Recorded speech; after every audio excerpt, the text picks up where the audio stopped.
லோனுங்கிறது உங்கள் மைண்ட் செட்லேயே ஒரு பேர்டன் மாதிரி எங்கேயாவது ஒரு இடத்துல உட்காந்துட்டே இருக்கும். என்ன பொறுத்தவரை first attack the loan, close the loan. கையில் இருக்கிற எல்லாத்தையும் வச்சாவது லோனை க்ளோஸ் பண்ணிட்டு ஃப்ரீ ஃப்ரம் டெப்ட்டுங்கிற அந்த வேர்டுலேருந்து ஃப்ரீயாக வாங்க. அதுக்கப்புறம் எஸ்ஐபி நீங்கள் பண்ணுறீங்களா? நான் சொன்னது தான், 30 வயசு ஆயிடுச்சா 30,000 40,000த்துக்குள்ள செலவை வச்சுக்கிட்டு மீதி எல்லாத்தையும் தூக்கி investment, but safer instrument. Mutual ஃபண்டில் ஒரு பாண்ட் ஒரு ஃபண்டு வாங்குங்க. 2-3 ஃபண்டெல்லாம் வாங்கினா எக்ஸிட் லோடு வந்து ஒரு % போகும். என் ஃப்ரெண்டு ஒருத்தன் 12 ஃபண்டு வச்சிருக்கான். 12 ஃபண்டு அவன் எக்ஸிட் பண்ணானா 12% போதே. ஒரு ஃபண்டுக்கு எக்ஸிட் பண்ணுறான்னு வச்சுக்கோங்க, 1%. ஸோ ஃபண்டும் கம்மியாக வச்சுக்கணும், எக்ஸ்பென்சிவ் ரேஷியோவும் கம்மியாக இருக்கணும், எக்ஸிட் லோடும் கம்மியாக இருக்கணும். ஸோ க்ரைட்டீரியா இருக்குது. So fund. அடுத்து கோல்டு, மந்த்லி இன்வெஸ்டர், பெண்களுக்கே பிடித்த கோல்டு அவங்களுக்கு. அடுத்து கார்ப்பரேட் பாண்டு. அடுத்து பெண்கள், உங்களுக்கு பொண்ணுங்க இருந்துச்சுங்கன்னா செல்வ மகள் திட்டம். செல்வ மக்கள் திட்டம் மாதிரி இந்தியாவில் பெஸ்ட் எதுவுமே இல்லை. ஏன்னா because that is only one product gives compounding interest. You believe it or not?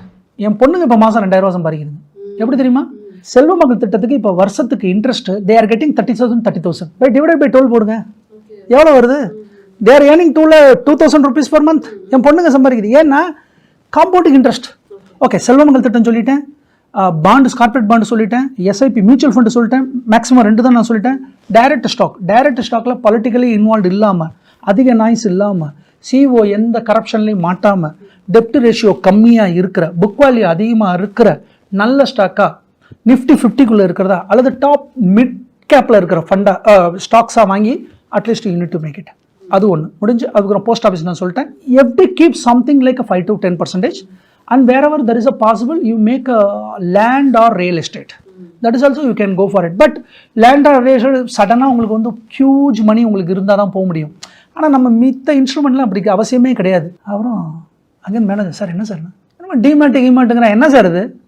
நான் வந்து பேங்க் அக்கௌண்ட் ஓப்பன் பண்ணேன். 2017 தான் அவன்கிட்ட ஒருத்தன் வந்தான்ல, அவன் தான் ஏஞ்சல். 2007 10 வருஷத்துக்கு முன்னாடி நான் பண்ணியிருந்தேன்னா இன்னும் வந்து 100 crores. எஸ், நான் 100 crores இன்னைக்கு. You can. ஆனால் எனக்கு தெரியாதே, ஏன்னா எந்த புக்லையும் சொல்லலையே. டிமேட் அக்கௌண்ட்னா என்னன்னே தெரியாது. டிமேட் அக்கௌண்ட்னா என்னன்னு தெரியாது. நமக்கு தெரிஞ்சது எஃப்டி, கோல்டு, லேண்டு. பாண்டுனா என்னன்னு தெரியாது, மியூச்சுவல் ஃபண்டுனா என்னன்னு தெரியாது, எதுவுமே தெரியாது. அப்போ அன்னைக்கு நான் நினைப்பேன், அன்னைக்கு அவனை விரட்டி விட்ட மாதிரி நம்மள மாதிரி முட்டாளி அவனும் கிடையாது அந்த உலகத்துல. தெரியாம மட்டும் இல்ல சார், நிறைய பேருக்கு நடந்திருக்கும். ஏன்னா அந்த எக்ஸ்போஷர் நமக்கு இல்ல. நீங்க சொன்ன மாதிரி வந்து எஃப்டி, கோல்டு, லேண்ட் மட்டும்தான் இன்வெஸ்ட்மெண்ட்னு நம்ம காலமா அந்த எக்ஸ்போஷர் நம்மளுக்கு இருந்திருக்கு. ஒரு ஸ்டேஜ்ல தான் நம்மளுக்கு இது தெரிய வந்திருக்கு. அதெல்லாம் தெரியும். அதுல நான் ரொம்ப நிச்சயமா இதா இருக்கேன். இப்ப ரொம்ப லேட்டா ஆரம்பிச்சாலுமே உங்களோட லேட் 35ஸ்ல தான் நீங்க ஆரம்பிச்சிருக்கீங்க.